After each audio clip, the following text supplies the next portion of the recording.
अम्मी, अम्मी,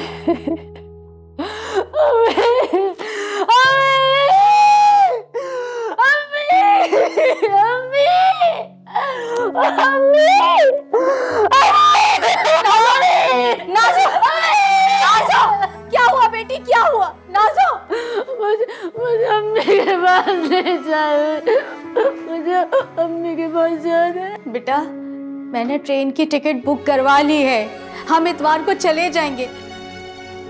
लेकिन तुम अपनी हालत तो ठीक करो, इस हालत में इतना लंबा सफर कैसे करोगी? मैं सफर कर लूंगी, मैं बिल्कुल ठीक हूँ। मैं इतवार तक का इंतजार नहीं कर सकती हूँ, मुझे आज अभी के अभी जाना है अम्मी के पास। बेटा 2 दिन ही तो है बस, और इतना लंबा सफर तुम बस में कैसे करोगी? मैंने बर्थ बुक करवाई है इसी वजह से। खाला मैं एक बार सुहेब से मिलना चाहती हूँ, आप जवार अंकल से बात करें ना। देखो बेटा, ये जवार जो है ना, ये बंदा ठीक नहीं है, और मैं तो कहती हूँ तुम इससे ना बात नहीं करो तो बेहतर है। मैं तो सोच रही हूँ मैं इसका घर में दाखला भी बंद कर दूँ अब। तो आप मुझे जेल लेकर जाए, मैं खुद ही मिल लूंगी।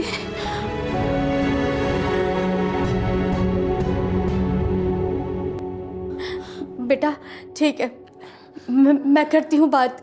हमारे मोहल्ले में एक वकील है, मैं उसको कॉल करती हूँ, वो हमारी मदद जरूर करेगा। खाला जल्दी कर। हाँ हाँ हाँ। नाज़ो नाज़ो नाज़ो नाज़ो बेटा, ये क्या हो गया? मैं क्या करूँ? मैं फहद को फोन करती हूँ। हेलो फहद, तुम जल्दी से घर आ जाओ। नाज़ो को पता नहीं क्या हो गया है, जल्दी आओ। आप आ गए?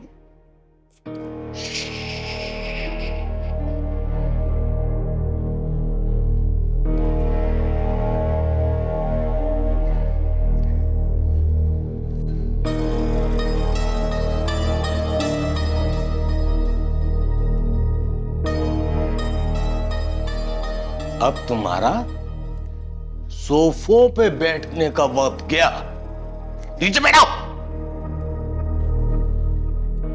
क्या कह रहे हैं आप? किस तरह से बात कर रहे हैं मुझसे?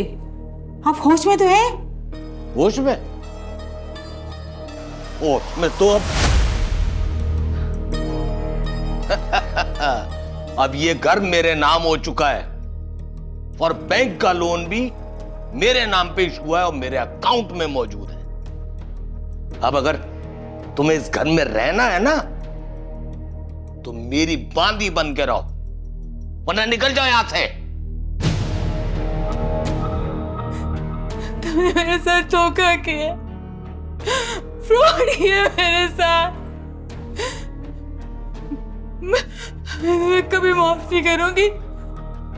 मेरे अरमानों का, मेरी खुशियों का कत्ल किया तुमने मेरे साथ।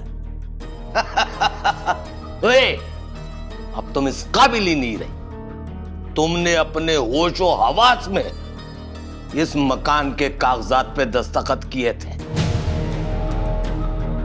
अब रोने का कोई फायदा नहीं है, कोई फायदा नहीं है। तो अगर ज्यादा शोर करोगी ना, तो निकाह के बंधन से भी आजाद कर दूंगा तुझे। अब इस घर में रहना है ना, तो उसका सिर्फ एक हल है, मेरी खिदमत।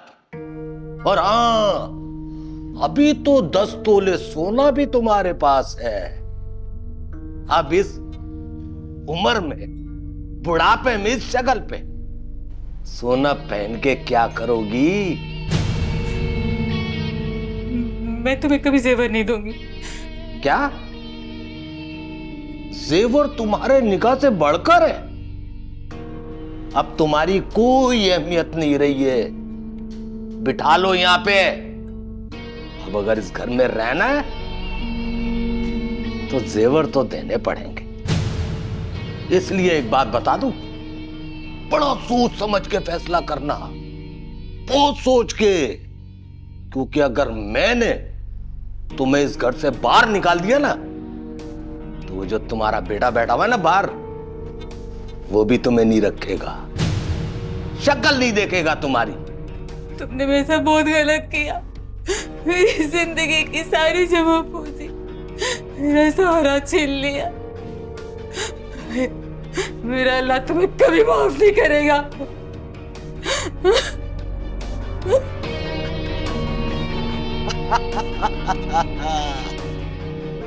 हाँ, बड़ा मजा आ रहा है मुझे ये देख के कि तू मेरे सामने जमीन पे बैठी, जमीन पे। बैठ, बैठो, जमीन पे बैठो।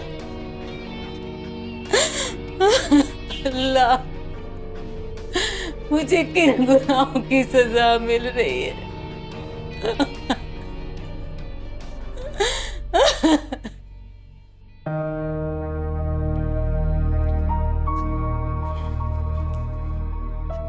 इन्हें गहरा सदमा पहुंचा है, ये ट्रोमा में है। मैं 2 दिन की मेडिसिन आपको लिख देता हूँ, अगर नॉर्मल हो जाए तो ठीक है, वरना आपको हॉस्पिटल में एडमिट करना पड़ेगा। आइए।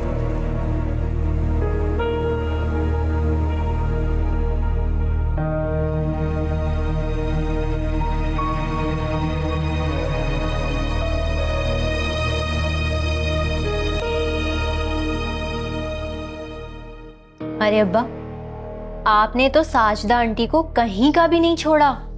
अब कहाँ जाएगी वो बेचारी? अरे बेटा परेशान नहीं हो, उसको यहीं ले आऊंगा। परी तो रही नहीं, घर के सारे काम करेगी और तुम्हारी खिदमत भी करेगी।